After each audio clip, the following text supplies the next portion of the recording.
caso di emergenza troverete i vostri giubbotti salvagente sotto ogni sedile. Per utilizzare il salvagente introducete la testa.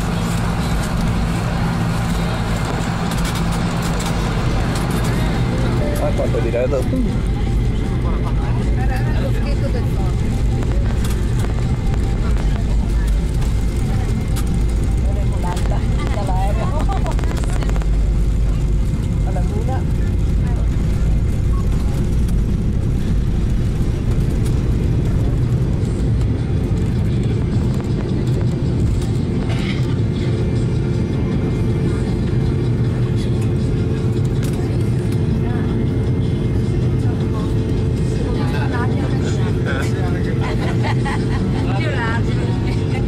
Parlano un po' male.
Signore e signori, benvenuti a Catania, dove siamo atterrati con 20 minuti di anticipo rispetto all'orario previsto. Per favore rimanete seduti con la cintura di sicurezza allacciata fino a quando l'aereo non avrà raggiunto la posizione finale di parcheggio e l'apposito segnale verrà spento.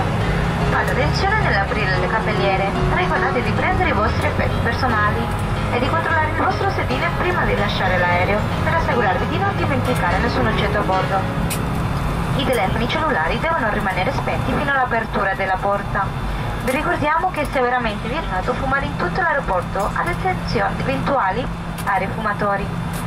A nome del comandante Barroso e di tutto l'equipaggio, desideriamo ringraziarvi per aver scelto Volotea.